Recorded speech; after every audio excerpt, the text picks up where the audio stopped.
Gagawin ko naman ngayon ay pagaganahin ko itong patayan ng piston. So kapag pinapatay ay hindi siya namamatay sa susi.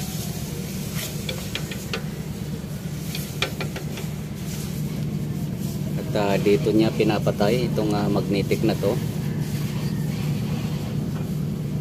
Ito. Ipupush niya bago mamatay. So bali ito yung daluyan ng crudo dito sa injection pump para umandar yung makina.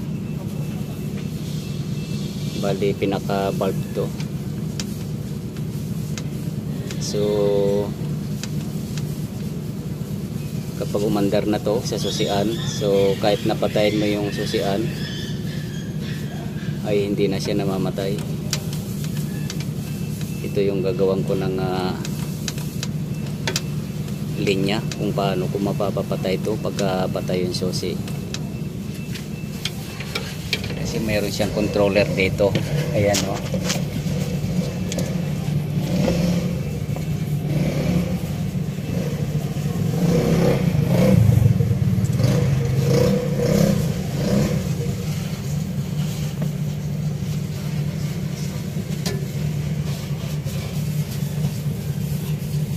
Ito siya.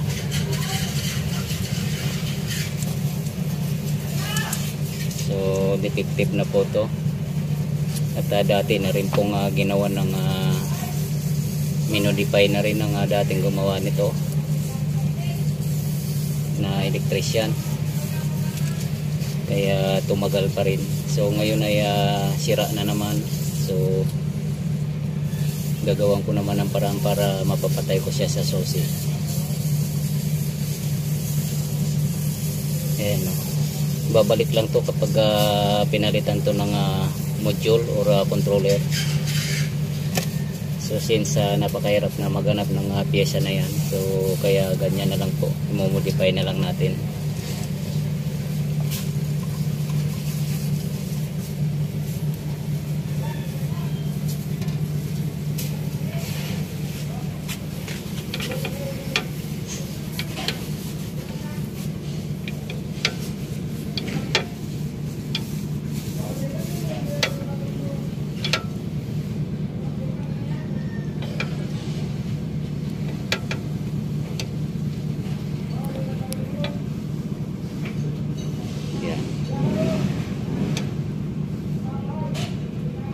May time doon to na kapag pinapandar ay kusang nagko-close to. So mamamatay yung makina dahil walang dumadaloy na crudo. Kaya tatanggalin natin to at paandarin natin.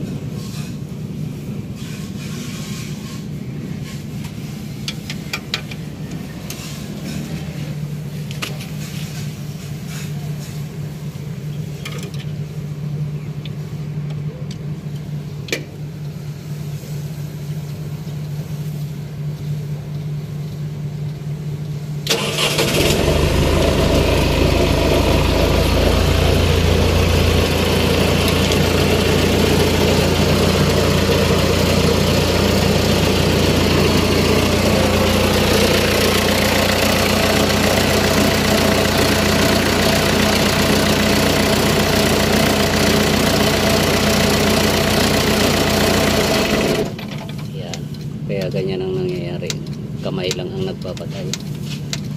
So gagawin ko ng paraan to, dadaan ko po sa susi.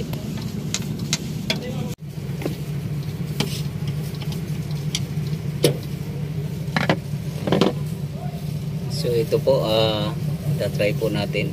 Naglagay po ako ng switch dito.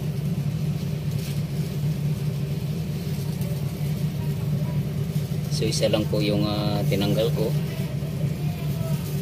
at ikinunik ko dito sa switch na inilagay ko. Try natin kung mapapatay natin sa susian at kung mapapaandar din natin.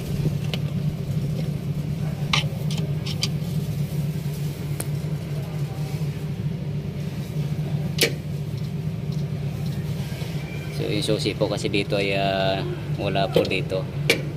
hawak po ng operator. Kaya screwdriver lang po yung pinampipihit ko.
Kaya po siyang patayin.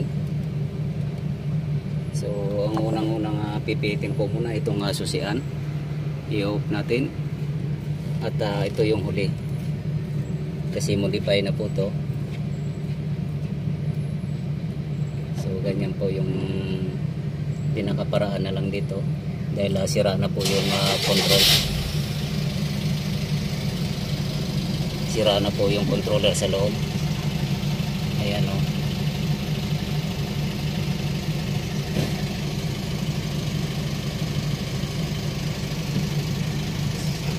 Start natin ulit.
So kaya po siyang patayin, modify na nga lang po siya.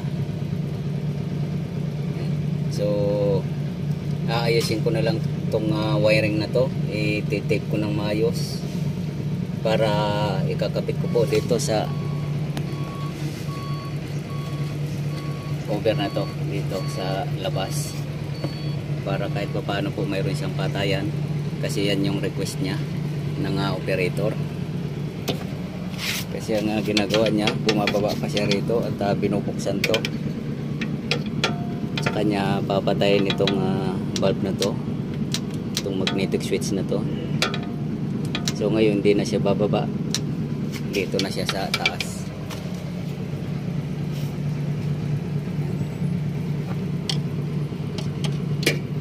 Start.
hanggang dito na lang po muna ang video kong ito. Please like, subscribe na lang po and hit notification bell para sa susunod na mga video. God bless all po.